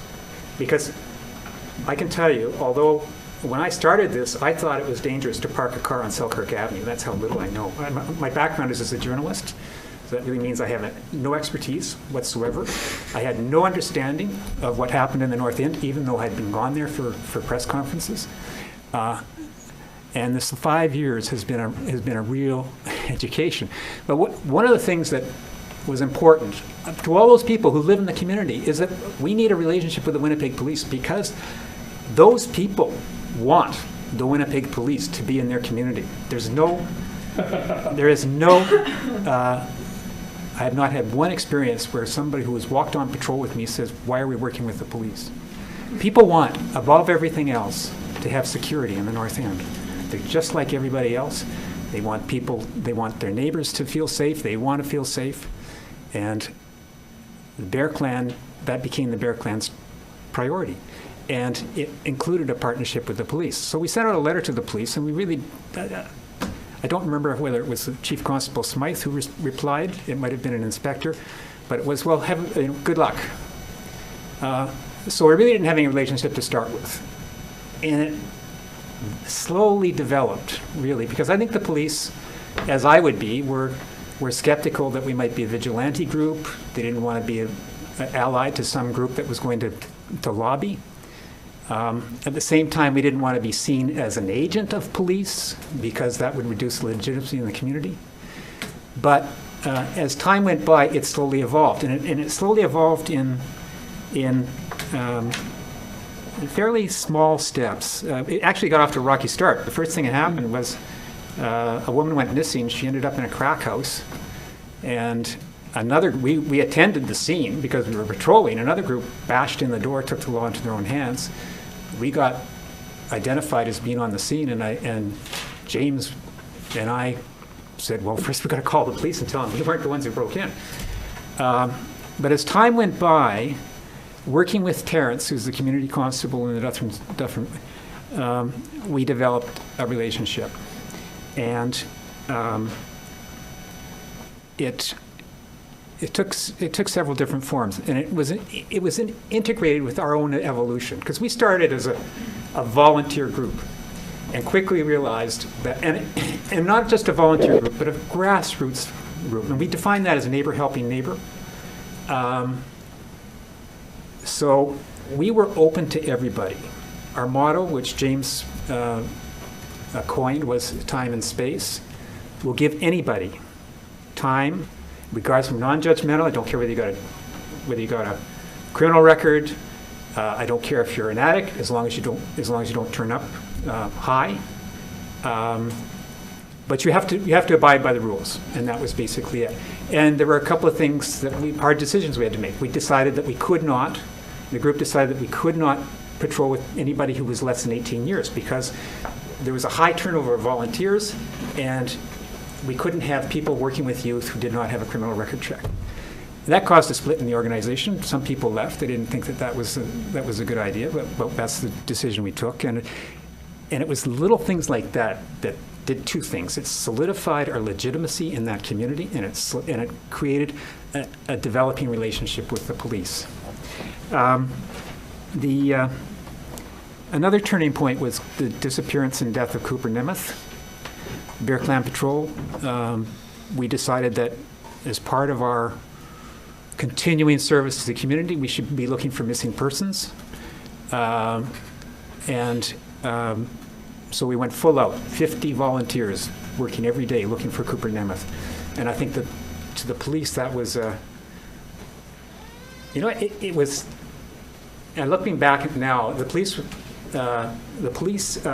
objectives that are stated are enhance community relationships, work with partners to protect vulnerable persons, lead collective action to prevent crime through social development. And I think that they saw in Bear Clan an ability to leverage these objectives, to meet these objectives. So the next thing that happened is constables started walking with us. And I believe that this impressed me for a couple of reasons. One, sometimes the constables were volunteering their own time. Other times they were assigned by the police department, which I found significant because they have other things to do on a Friday night at 9 o'clock. But they were willing to come out and they walked with us. And that did two things. For us, that established legitimacy. The feedback we got was, hey, you're for real. The cops are with you. The next thing that happened was training and equipment. We had hobby shop walkie-talkies, which were good for about 100 yards, but we had patrols for 5 blocks, every block. We had to coordinate these patrols because one of the things that Bear Clan does was when something happens, we use the force of numbers for safety. Like when we find somebody, I'll give you an example in the patrol I was on. We found a guy, a woman came to us and said, that guy down that block, he's got a bag full of weapons.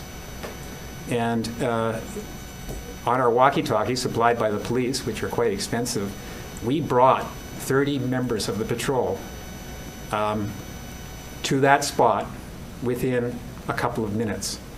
The guy dropped his bag, he kicked a bunch of garbage containers and walked off, and we handed the weapons into the police. The next thing that happened is that the police started to give us training. They brought us all together at the library and gave us seminars on non-confrontational approaches in the community.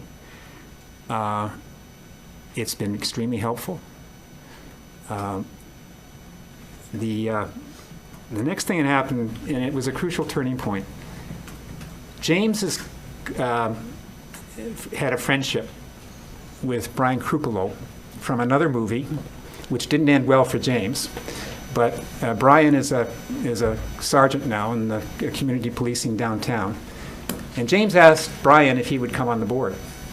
And Brian checked with the police, and they agreed.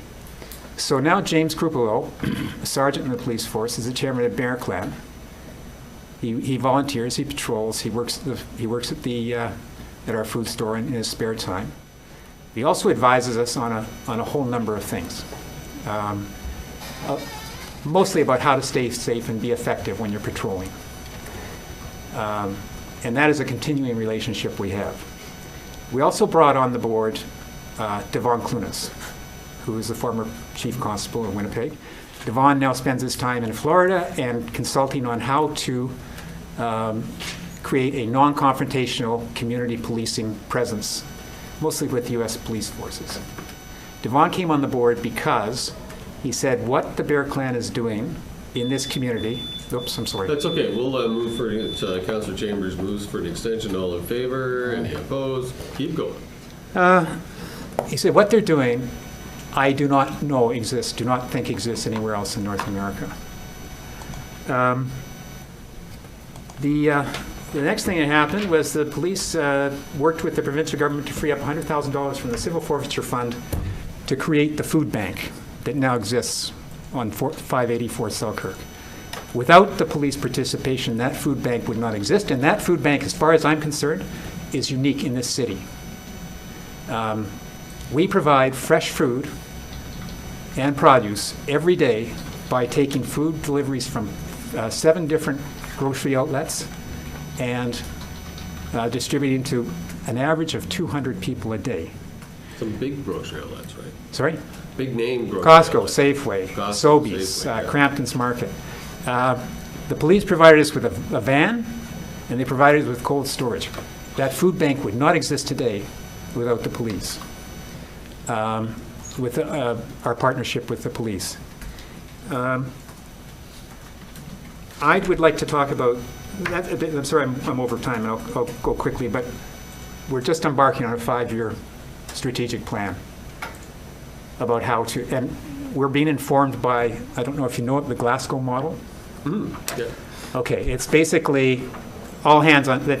Okay, it's basically that a community must find the answers, the solutions to its problems within the community. That it has to hold people responsible for their actions, and that although diversion and comprehensive treatment and the using locking people up as a last resort are the essential aspects of that. The central tenet is everybody works together, and they work towards a clear objective. And I was at a conference the other day. You were there, and I talked about. Oh boy. Move for an extension. Councilor Chambers, all in favor? Any opposed? Keep going. They talked about what can we do, and I brought up a model of grassroots community organization that the city does. Give me 1 second. The clerk's telling me. Well, I'm just asking if there's a amount of time for the extension. What do you need? 5? Yeah, 10? 5 minutes. 5 minutes. Yeah, I'm almost Great. finished. About where is this community action really worked well? Well, community action really works well in flood control. People, ordinary people, volunteers get together. The city leverages that volunteer labor force to build dams that stop rivers from flooding. Now, it's not a totally appropriate analogy for the North End because obviously there's a common goal. Obviously people have skin in the game. But the model, the essence of the model is that the city, which has limited resources, the police department, which has limited resources, uses community groups and residents to extend its policing, or extend the suppression of crime and the suppression of violence. That's basically it. And going forward, and I'll just wrap up, going forward, you already know about the Glasgow model. Going forward, we're going to use the Glasgow model, I think, probably to inform our 5-year plan.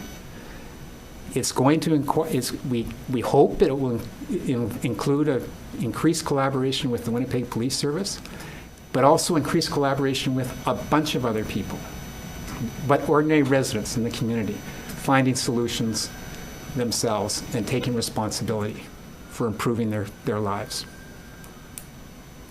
Well, I mean, I've talked to Brian and James on a few occasions. It's like the odd couple. I think they're great. They care, and I know everybody in the city is very proud of the work that the Bear Clan does. So I can't thank you enough. I've seen it myself, when I've been with members of the paramedics doing ride-alongs or with the service or with Bear Clan one day. They're honking horns, the car officers driving by sometimes, and they know each other, or they talk in Tim's parking lot. So thank you for that. Any questions from any of the members? So over the last several years, I want to ask you, the city's population has grown by approximately 40,000 people in the last 6 years or so. That's what we hear. And during that same amount of time, the number of police officers has dropped by 100 and some. Have you noticed any negative impact right now because of with the service? Do you notice the stresses? Do you notice in the community what is that? The big stress is meth. First year we collected 400 needles. This year we'll collect 100,000. And it's all meth. We took more than that, I guess. Yeah, it'll be made closer to 130,000. We were given naloxone training. We get training from a bunch of sources, pharmacists and Red Cross. We were given naloxone training in like year 2, year 3. Never used it. Never encountered anybody who was in an opiate overdose. We have encountered lots of people in meth psychosis. Scary. Yeah, I mean, there was a woman who, we were just standing there, we were waiting to go on patrol, and then we saw this woman run out into traffic. And we thought, well, she's obviously doesn't know this car, so she was trying to kill herself. The car screeched to a halt, she ran to the next car, it screeched to a halt, she ran in front of a bus, and we just basically, the women in the group just basically piled on and waited for the police to arrive. We had another meth, next day, I saw somebody other meth psychosis attack one of our female patrollers, and then we all piled on. It is causing, and again, in our 5-year plan, that's going to be, we have people who walk with us as a form of therapy for getting over addiction, and we have very few people who stick it out. I can count on one hand the number of people who actually beat the addiction. I am not an expert in meth addiction, but I can tell it's a really tough road to hoe. Yeah. Well, I think the approach in the community involvement is great, and I don't like to talk about it a lot because I don't want to make it seem like I'm trying to, but I can tell you that when the unfortunate event happened to our mother, we were young, not very young, but we were young, and we only made it, struggled a lot, but we finally made it through because the people that were in our community knew what we were going through and tried to help us. It wasn't an agency. It wasn't anybody else. It was people in the community, and that was I'm old. That was a long time ago. This is now. I'm going to be really quick. Say I broke my leg and couldn't shovel my walk. Say I broke my leg and couldn't shovel my walk. If a service I employed shoveled my walk, I'd pay them and not think twice. If you've got a broken leg, we'll shovel your walk volunteer group came by, people I didn't know shoveled my walk, I'd say thank you. If my neighbor shoveled my walk, it's a different story. Not only am I grateful, but I feel a bond and I feel a responsibility next time that happens to help out too. Good. Thank you. Any other questions? No? Great. Thank you. Anybody else in the gallery that hadn't signed up to speak that would like to speak? No? Okay, thank you. Now, from the perspective of our members, this is also an opportunity for us, in talking with the clerk just shortly, a few minutes before the meeting started, to put forward thoughts or suggestions that you might have to help with the police budgeting. The police budgeting, so everybody knows, of course, we don't get involved in operations. We work with the funds that come in and make sure that the budget meets the requirements to keep the city, or in our opinion, safety and such. So having the opportunity last meeting, which was on the 12th, we got to see through the proposed police budget. We're also seeing that for all departments, and these are proposals. And I don't think any department has put forward something that wasn't filled with shock and awe. So we need to now hear from the board members and thoughts, and if not, that's fine too, because we'll meet again on December 6th, at which time this board will have to make, we'll take the budget that's presented and we'll make recommendations of that budget to the council. We'll go to the budget working group now, who will make a final decision, and then that will go to council. So any thoughts from here? Damon? Well, there was obviously a theme to underwriting the presentations today. Yes. And it's about system change, which is huge. I mean, it's not something that we can solve overnight. Mm-hmm. But I think using the Bear Clan model, and I guess he referenced the Glasgow model, I think going forward, what I took from the presentations is that we need a better balance in our city, in our province.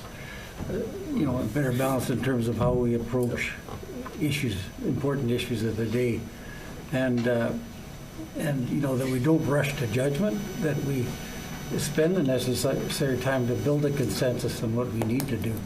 But it's clear to me that what we're doing now isn't working very well.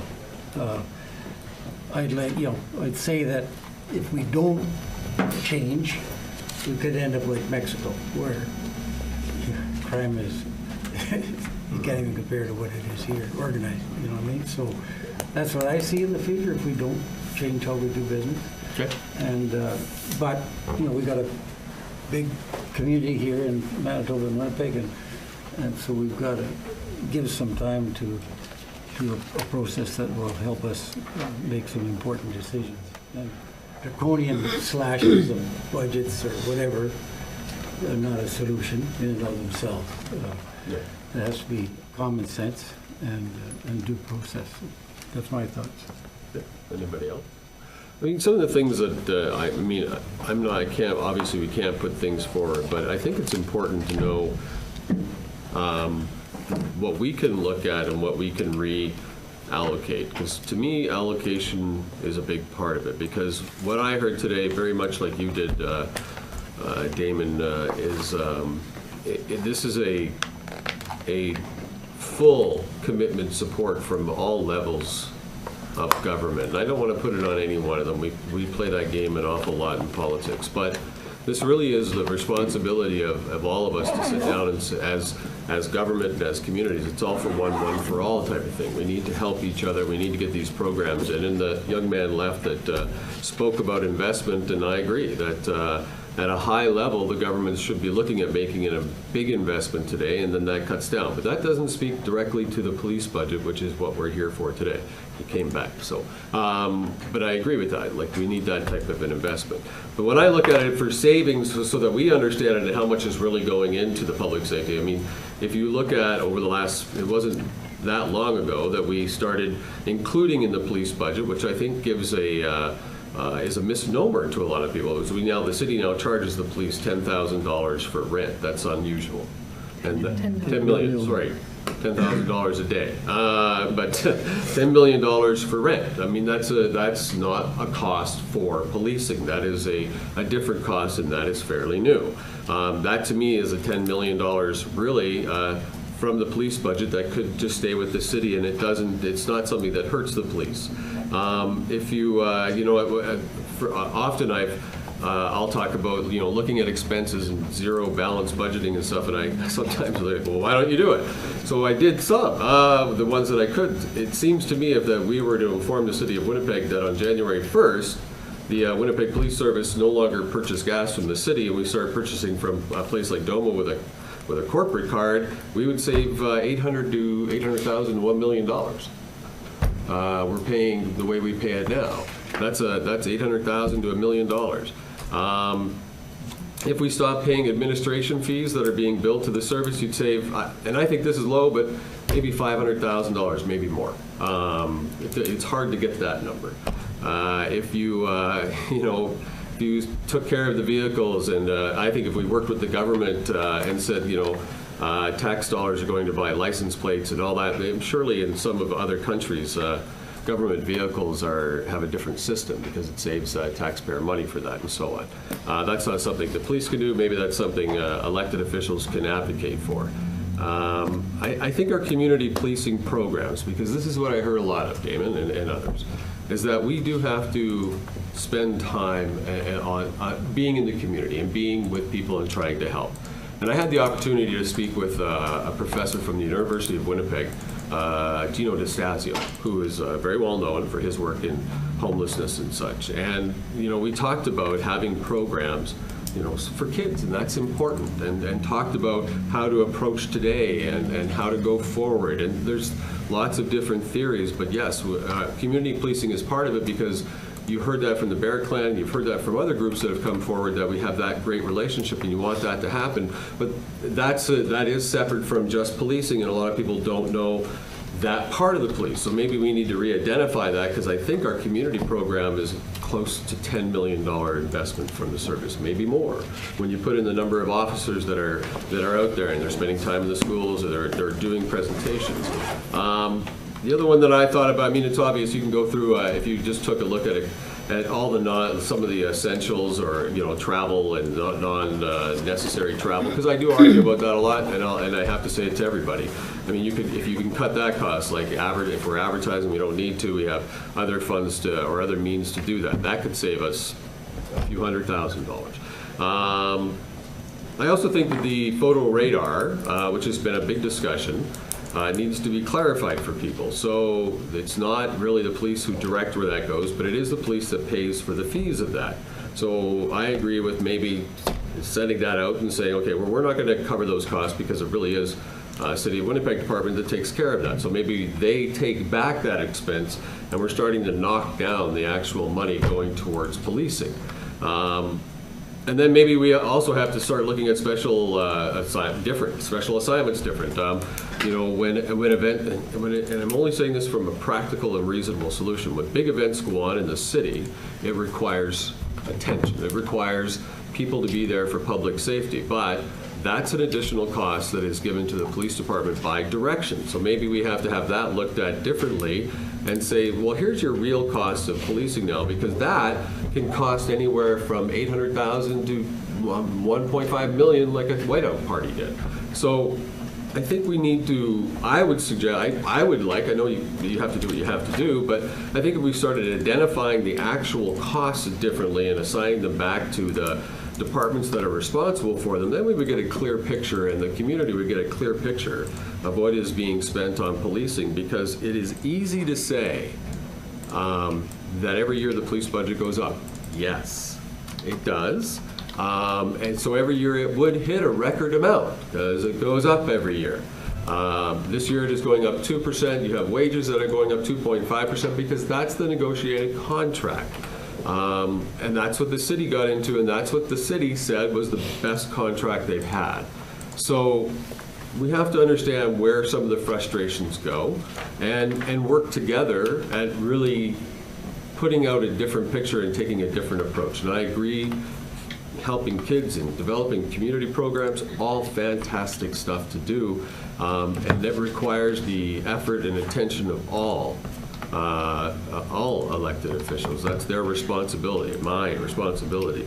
But I think if you looked at it, we have that $25 million, and I know we talked about it, and we talked about it at the police board, and we have, it's going to be, I voted against it, I'll be honest. But if there's going to be $14 million, we should add that in there so that we can put money towards where you need it, community programs, whatever it may be, because that's what City Council said. So I think that only worked. You have to divide that by 4 years plus the other one. How, 5? 1.5, yeah. So about $5 million in total that should be put back into the budget. Council put it in. Council voted for it. So. And that's where they said the money was going to go. So let's look at that, and how does that help us with what you need to, where you need to allocate your funds. So I mean, in general, just talking, and this was just briefly going through some papers for reality's sake. This is like almost $30 million. But $28 million are expenses that are really not associated to policing. And it's probably higher than that. I went very low, knowing that if I get, if the media does their due diligence or other people do their due diligence, they'll see that this is a fairly low estimates on everything. It's a tough job. It's a tough budget to put together. It looks like a big budget, and it is. But we have other things that are involved in that budget, and I just want that for clarity. And that I also think that the $10 million the province is talking about, maybe they need to do more consultations with people who actually are living in the downtown and make sure that they're putting together programs that are going to benefit long term. The one message I heard from the presenters, this is just me going on, I absolutely agree with. It's an investment. We have to think long term, and we have to change, because we have been doing everything, not just policing, for 100 years, and it's not getting any better. So let's look at it differently, but we also have to take care and make sure that we're safe today. And I think we also have to acknowledge that we do have police that do arrest people. That is their job. But we also have a lot of police officers. Councillor Chambers reminded me, it was of a woman, or I think it was a woman, took a picture of a police officer who stopped his car in the middle of the road because there was a homeless guy in the street. She had her video camera out, she was ready to go, and the police officer took over food for the dog and got back in the car. Didn't make headlines, right? Didn't make headlines, but That's what happens. And I don't like to say you put all people in one box, because everybody's out there doing a different thing, and everybody brings a different perspective and a different passion and a different care to our community. So if we're going to talk about a police budget, I would just suggest that we talk about it with transparency. When you look at rent, when you look at administration fees, when you look at the gas, you have to question yourself. How can a city department save almost $1 million by not purchasing gas from the city? If that doesn't make somebody question the entire process, I don't know what will. Those are the things that I look at, and why I decided to get into office to go was, hey, whoa, time out. That's not an effective use of money. As somebody who loves hockey, I would love to see more kids playing hockey. So that is an effective use of money. So that, I just put that out there. It's a bit of an editorial, and I apologize. But our city is hurting, and we need to help our entire city. Anything else that anybody wants to add? Okay, thank you very much. The next meeting will be on December 6th. That's when the police will put their budget forward, and we as the board will vote to accept it and put it in as our recommendation to the budget working group, EPC. They will make the ultimate decisions on the budget, and then it will be voted on at council sometime in March. Thank you to everybody who came. Thank you for your presentations. Motion to yes, we should what? Motion to adjourn. Well, I have to get there first. Thank everybody for coming and for your patience. And we'll just finish up with a motion to adjourn. Mr. Sharpstein, all in favor? Any opposed? Thank you.